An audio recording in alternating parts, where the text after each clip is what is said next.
Hello നമസ്കാരം. ഞാൻ ഇന്ന് എളുപ്പം ചെയ്യാൻ പറ്റിയ ഒരു സ്നാക്സിൻ്റെ റെസിപ്പി ആട്ടോ കാണിക്കുന്നത്. ചായ തിളക്കുന്ന നേരം കൊണ്ട് രണ്ട് ഇൻഗ്രീഡിയൻസ് വെച്ച് നമുക്ക് ചെയ്യാൻ പറ്റിയ ഒരു സ്നാക്സ് ആട്ടോ ഇത്. അപ്പം നമുക്ക് നോക്കാം ഇതെങ്ങനെയാണ് ചെയ്യേണ്ടതെന്ന്. അതിനായിട്ട് ഒരു കപ്പ് ഗോതമ്പ് പൊടി എടുക്കുന്നുണ്ട്. അതിലേക്ക് ഒരു നുള്ളു ഉപ്പ് ചേർക്കുന്നുണ്ട്. പിന്നെ അതുപോലെ 1/4 ടീസ്പൂൺ ഏലക്കാപ്പൊടി ചേർക്കുന്നുണ്ട്. ഇനി ഇതെല്ലാം നന്നായിട്ടൊന്ന് മിക്സ് ചെയ്തിട്ട് ഇതിലേക്ക് ശർക്കര പാനി ചേർത്ത് കൊടുക്കുന്നുണ്ട്. ശർക്കര പാനി മൊത്തം 1/4 കപ്പ് എടുത്തിട്ടുണ്ട്. ആദ്യം ഞാൻ 1/2 കപ്പാണ് ചേർത്ത് കൊടുത്തത്. പിന്നെ അതിലേക്ക് വെള്ളം ഒഴിക്കണം നമ്മൾ ആവശ്യത്തിന്. നമുക്ക് ഇഡ്ഡലി മാവിൻ്റെ പാകത്തിനാണ് ഇത് കുഴച്ചെടുക്കേണ്ടത്.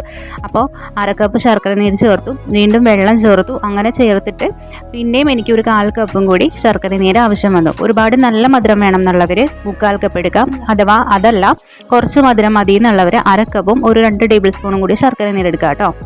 അങ്ങനെ ഇത് നമ്മൾ ഇഡ്ഡലി മാവിൻ്റെ പാകത്തിന് കുഴച്ചെടുക്കുക കേട്ടോ. നമുക്ക് പെട്ടെന്ന് ഒരു നെയ്യപ്പോ ഉണ്ണിയപ്പോ ഒക്കെ കഴിക്കണം തോന്നുമ്പോൾ ഇതുണ്ടാക്കിയാൽ മതി കേട്ടോ. നമുക്ക് ആ ഒരു ടൈമിൽ പെട്ടെന്ന് ഉണ്ടാക്കി എടുക്കാനും പറ്റും, എന്നാൽ ഒരു ഉണ്ണിയപ്പം കഴിച്ച ഫീൽ കിട്ടുകയും ചെയ്യും. ഇനി ഇതിലേക്ക് 1 ടീസ്പൂൺ നെയ്യ് ചേർത്ത് കൊടുക്കുന്നുണ്ട് കേട്ടോ. നെയ്യ് ചേർക്കണം, എന്തായാലും ചേർക്കണം കേട്ടോ, മസ്റ്റാണ് ഈ സ്റ്റെപ്പ്. അപ്പം നമുക്ക് നെയ്യുടെ ഒരു ഫ്ലേവറും കൂടി വരുമ്പോൾ അങ്ങനെയാണ് ഇതിന് കൂടുതലും ടേസ്റ്റ് ആവുന്നത്. ഈ ഒരു ഭാഗത്തിന് വേണം കേട്ടോ നമ്മളിത് കുഴച്ചെടുക്കാനായിട്ട്.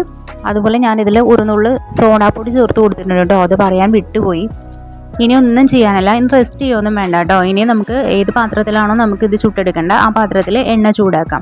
എണ്ണ ചൂടായി വരുമ്പോഴേക്കും ഓരോ തവി വീതം നമുക്കിത് കോരി ഒഴിച്ചു കൊടുക്കാം കേട്ടോ. ചെറുതായിട്ടോ അല്ലെങ്കിൽ വലുതായിട്ടോ നെയ്യപ്പത്തിൻ്റെ ഭാഗത്തിനോ ഇട്ട് കൊടുക്കാം. ഞാനിവിടെ ചെറിയ ചെറിയ ബോൾസ് ആയിട്ടാട്ടോ ഇട്ട് കൊടുക്കുന്നത്.